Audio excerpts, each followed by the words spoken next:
Okay, so let's talk about parabolas, the graph of a quadratic, and determining their vertex form, coming up with the vertex form of the equation. So our objective, given the graph of a parabola, write the vertex form of the quadratic function. So what's in our toolbox? What do we know already that's going to help us? We know what the vertex form of a quadratic function is. It is f of x, or y, is equal to a times x minus h, the quantity squared, plus k. Okay, the graph opens upward if a is positive. The graph opens downward if a is negative. And we know that in the vertex form, we can quickly find the coordinates of the vertex. They are hk.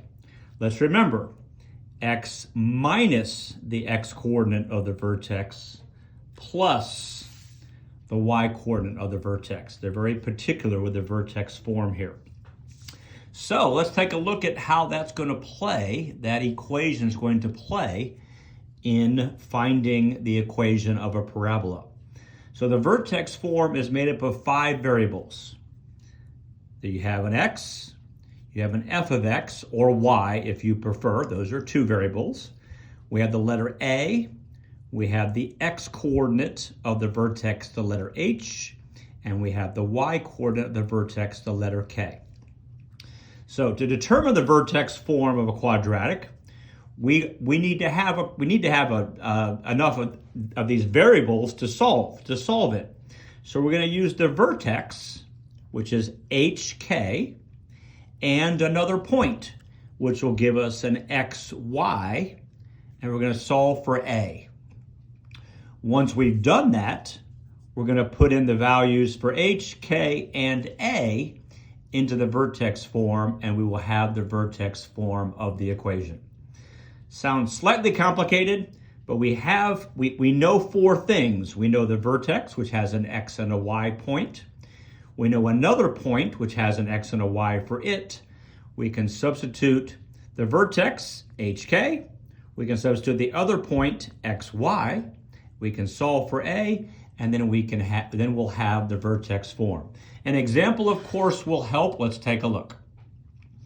So here we have a parabola. Notice the parabola opens up, so we know that a is positive, and we're given the vertex. We'll label it. This is the vertex, -2, -4. And in this case, we're given another point, and the other point turns out to be the y-intercept. So I'll just write down this is another point, but it also happens to be the y-intercept in our case. And so let's recognize that. Okay, so what do we know? The vertex form says f of x equals a times x minus the x coordinate of the vertex, which is h, square that quantity, and then add the y coordinate of the vertex, which is k. And again, this is a y here. So let's put in the numbers we know. We know that the y, we can use this other, we know the vertex is -2, -4. So let's put that in. We don't know a, we know the vertex, so we have a minus, well, the x coordinate is minus -2 squared. Okay, we don't know the k, we don't know the k, The y coordinate of the vertex is -4, so we're going to put a -4 in here. So the vertex has an x and a y. I put, or hk as they call it in the vertex form. I put the h here, I put the k here. And now I have a point. This is an xy. This is the x, so I'll put in for x, I'll put in 0. This is a y, so in for f of x, which is y, I'll put in 4.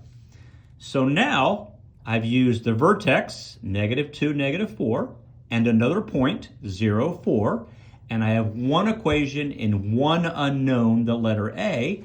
So as we see right up here, we can now solve for a. Let's do that.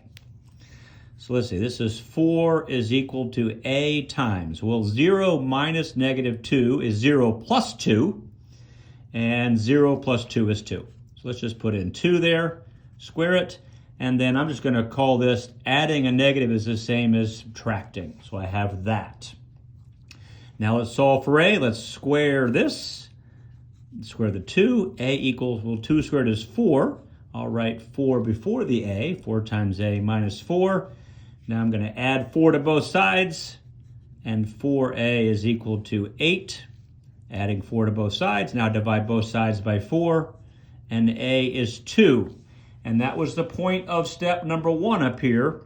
We used the vertex, and another point, we had to determine the letter A, okay?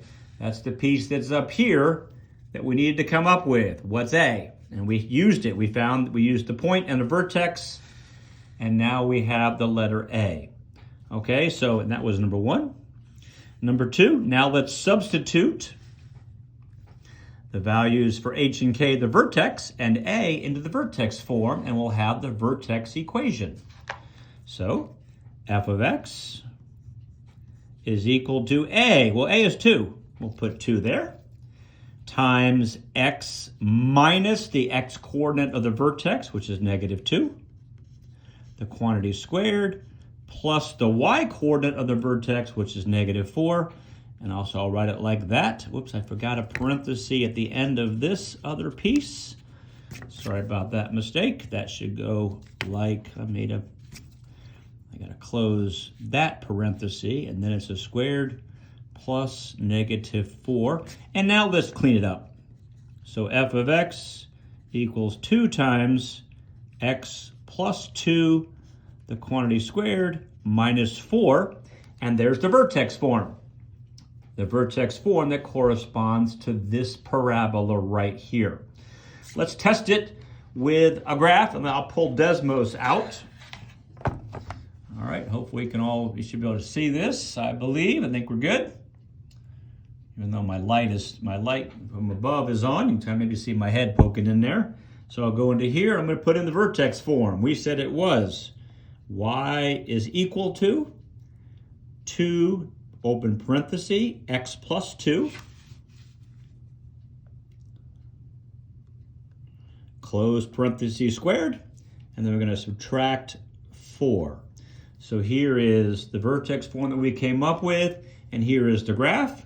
And now let's see if the vertex is indeed negative 2, negative 4.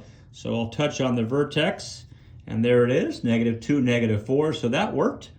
And let's see if we had the other point, which was the y-intercept, be 0, 4. And sure enough, there's the other point, 0, 4. So there we go. We know we're correct with our form because our vertex is indeed the same vertex.